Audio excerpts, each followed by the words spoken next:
Good morning. It's the 26th of February 2017. This is David Weegenaar coming to you live from New Zealand, Christchurch, New Zealand. I've got my coffee here. I'm armed with my coffee. Here is a position of the start, and do you notice anything missing? That's a bit of a sort of leading question, but do you miss anything on this chessboard? Yes, you might say.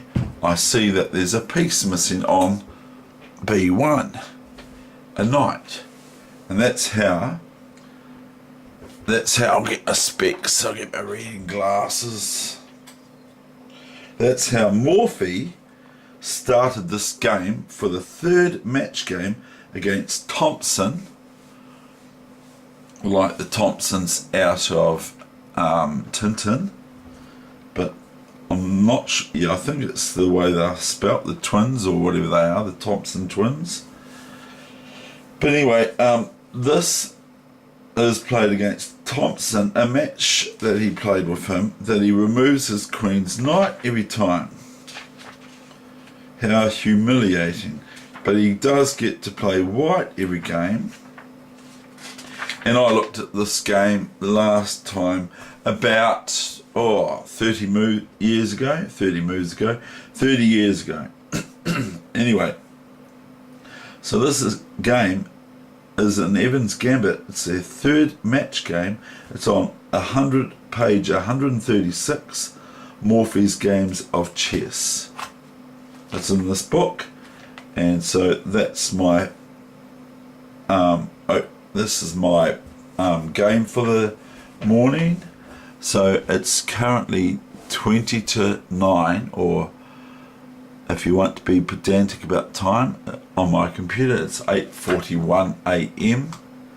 and today is one of the last days of summer for New Zealand, and on the 28th is the last day. So today's the 26th of February.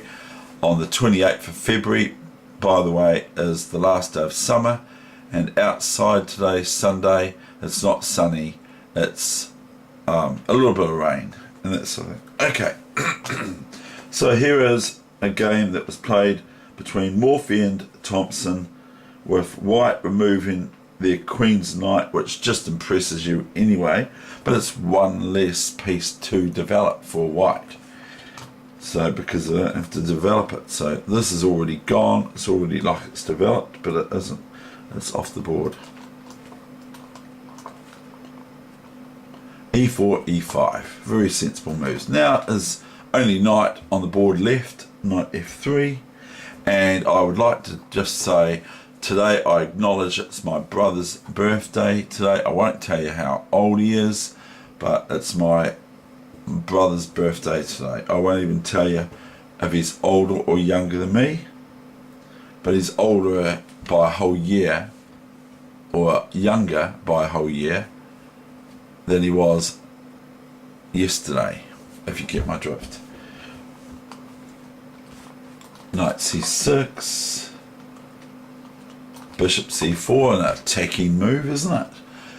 And Bishop C5 is another attacking move. Now look at this.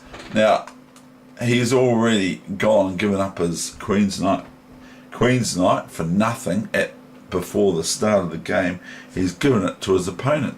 So over here somewhere, or over here, or over here, or he might be clustering them like my friend does in his hands, and then he gets a whole combination of pieces in his hand, and he can't move, and when he gets in time trouble, he drops pieces, and then he moves pieces to the wrong square, blah blah blah. Anyway, we've got this situation.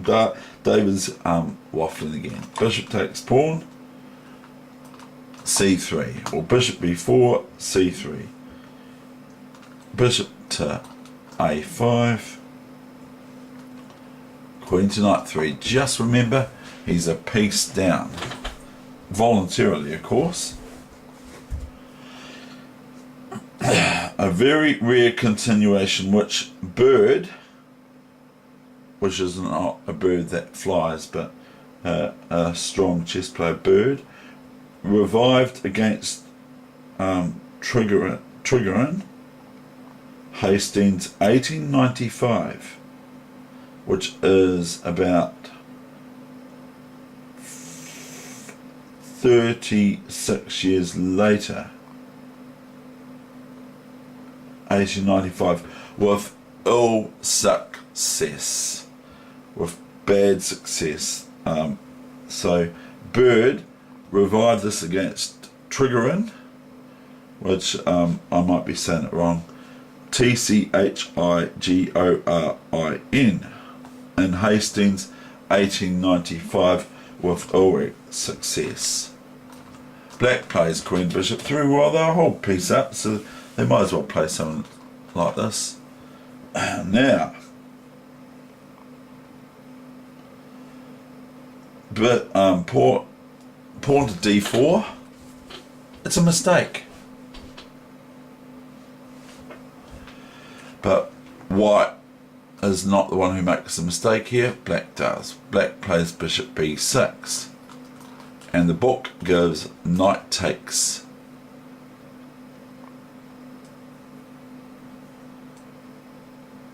Black got an excellent game. To avoid such a reply, Bird played castles before d4. Okay, so before they played d4, and whether or not they had I'm not sure whether they had the Queen's knight missing on b1 though. It's MIA, it's missing in action.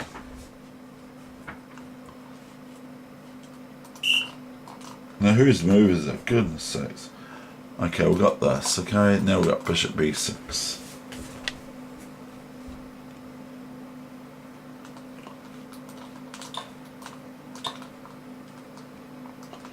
Now white might as well get as much as they can for their piece. So they take this, king to bishop 1. Now if not king f8, I mean king to f8 says in the book king to bishop 1.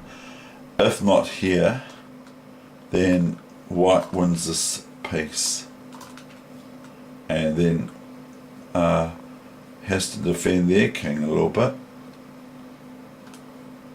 So if king here, say for example, bishop takes here, queen takes here, king here, maybe queen here, check, and then king here.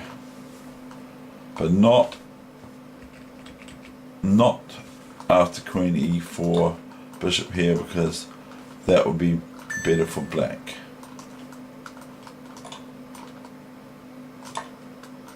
And then they can take here, etc. White could castle here. You know, a bit odd, but white could castle here. But that's just a variation. Okay, lady and gentleman. King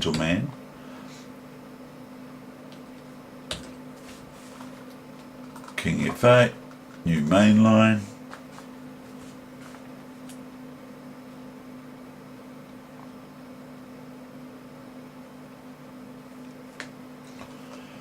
Knight's Castle.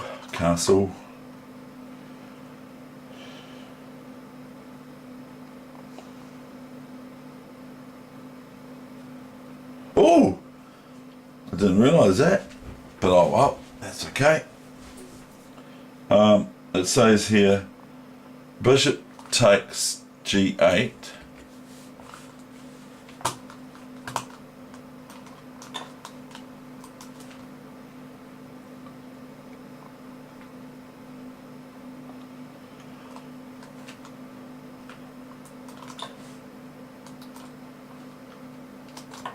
Naught, and bishop to king 3 was white's only chance. So I've been a bit I haven't realised that, so it says would be white's best chance. Well, the only chance says Morphy. Now Morphy is a familiar name to a few household chess players. Morphy, the main one that he's known for is the Morphy bind, in the Sicilian defence, where Morphy would play c4 in certain positions, and would bound up black on d5 and play positionally for restraining black's pawns in the Sicilian defence.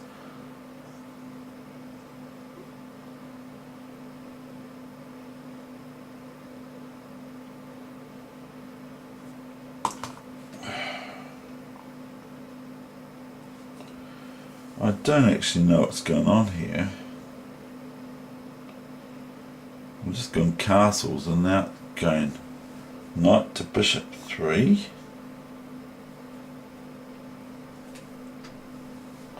Don't even know what's going on here. I don't even know. Oh yeah, of course. I've just taken that knight, haven't I? It's saying knight to bishop 3. I go, what? What knight? There's no knight left on the board. I've just taken it. So this was just a variation.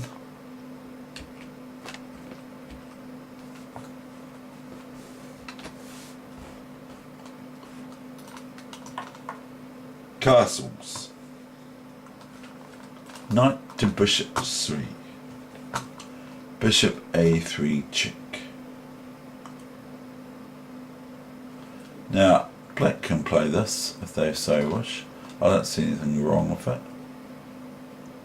And all this, it's quite funny. I know it's an illegal move, but you could argue the point that f4, okay, the king's attacked with the bishop, so it's an illegal move, or an illegal move, same sort of thing. But black can't take this king because white takes that king. But in lightning chess, of course, sadly, black would win here because white's made an illegal move if they push their clock, or if they made the move and touch move, that's it. So if they touch this pawn and move it, or don't move it and they touch it, they've played an illegal move. I don't actually know if they just go touch it. I think so. And don't move it. They still have to move it because it's touch move. And that's it, they lose the game of chess. Castle. Blah, blah, blah. Anyway, this is what happened. Pawn to queen 3. Queen to rook's king's 1. Or rook a e1. 95. Oops, we're getting in trouble, boys. This is not too good. That's the only move. There's no other. No other move here for white to play than pawn to g3. Now black can't go there. Queen to bishop 3. Bishop to c4. Knight e4. I5, e5. Bishop e2. Knight f3 check. Now, ideally, white does not want exchanges,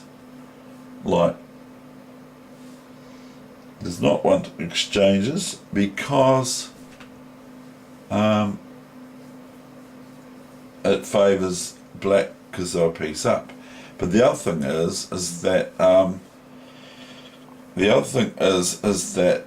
white's rook's threatened. Now, if this knight is taken now with the bishop f3, then queen f3, and this is the next order of moves, and it's pretty hard for white to defend against that. Short of this move. But the problem being is that we can go here.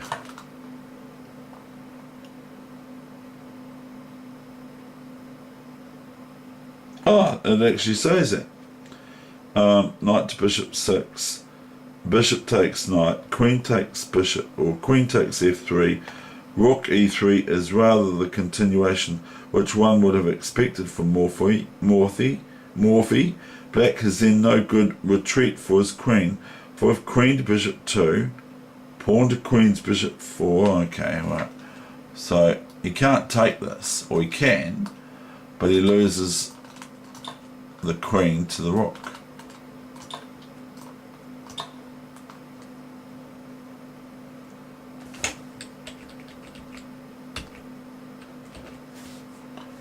So we've got this analysis here. This is the analysis, of course, from knight f3 check. This is analysis of bishop takes f3,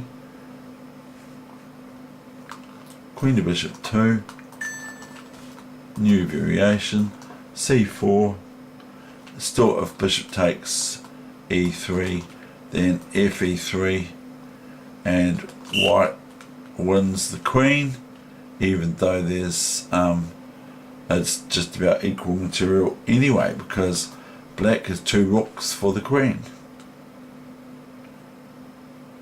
and a piece. No, just 2 rooks for the queen, and white has this with this bishop gone off the board. See, it's off the board, it's completely off the board. It's over here where my hand is, or not my hand but my pointer is, or my hand pointer, or mouse pointer, or Mises to pieces, but anyway it's over here somewhere. And this would be a good bishop for white, because it's going to hamper black's position very quickly. So black could play c5 or b6, preventing c5 after all the exchanges of bishop takes rook, pawn takes, queen takes rook, like this,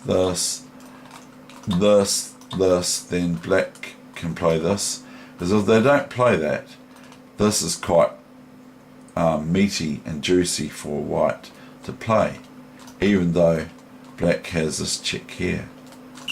It looks like a good idea to prevent white from pushing this pawn here.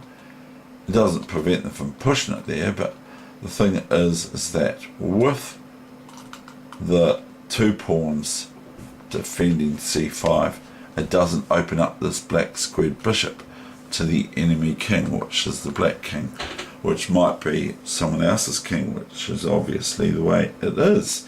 Anyway, blah blah blah. White would have this though. So I'm just sort of playing the game a little bit, but white would have this. So that's all very well. Anyway, where are we up to? We'll go back, I say.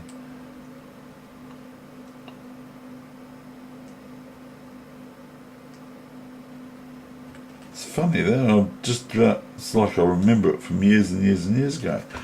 Now if queen to rook 4, new variation, e5. Funny, isn't it? It's crazy position.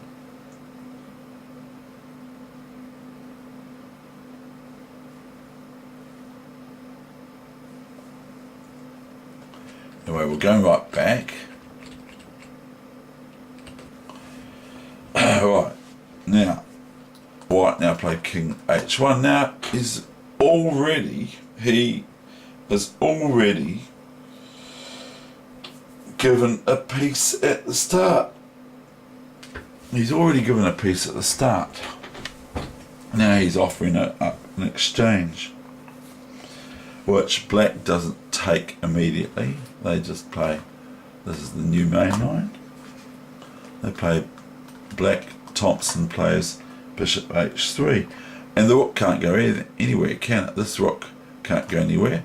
This can, but that can't.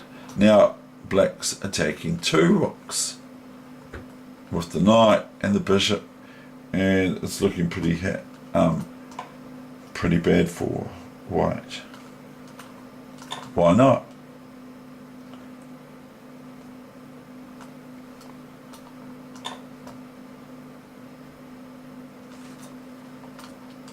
Oh dear.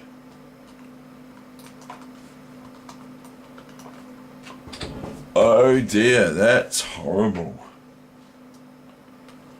It's almost like, what can white do next? Look at this. This will have to take here, I think. So it's pretty grovelly. That is going to beam. He is going to beam a rook down here and that sort of thing. And this is the logical move for white, but it's not looking too good.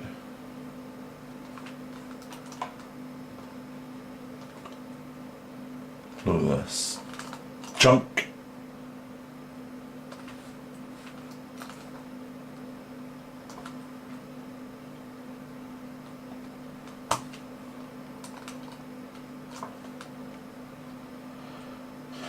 Oh, by the way, if pawn takes d6, if cd6, cd, then rook d6 gets the queen at least, because it's checking the king and it's defended by the pawn on e5, the rook, and it attacks the queen at the same time. So I just thought I'd tell you some elementary stuff there.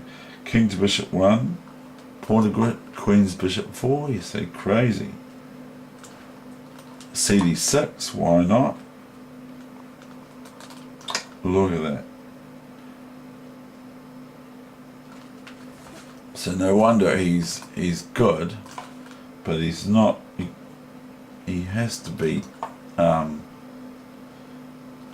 respectful, for pieces are actually powerful at the end of the day. And that was the end of that game. Anyway, that's the end of my session. I think I like to try and keep it short-ish instead of too long. And so if white plays this, then black can merely play this, and the big threat is rook takes here. Sort of a big threat, in my opinion, is once this takes.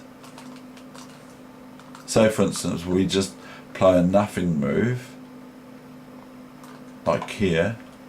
Oh no, not here. Well, I mean white's got defences, but like can play f4, but it's pretty horrible.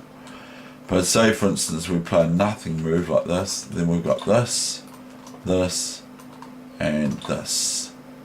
And regardless of this bishop, doesn't matter, because it's got queen check here, or queen check here, or queen takes here, check, and final. Okay, that's the end of the session. Have a happy Sunday today. Thank you very much for watching if you have, and I welcome new subscribers. Now if you want, I'm going to reiterate again, play your own move. Don't play my moves because you're not allowed to. Ha ha ha. But play your own move is very good in chess. And in lightning chess, at least try to play the first move that comes into your head, because that matches your style, maybe. But I'm not saying the move is going to be the greatest move in the world, but I'm saying it might be correct that it matches your style. Okay, that's the end of my session. Since it's week 15 and this is session number 7. Thank you very much. Bye bye.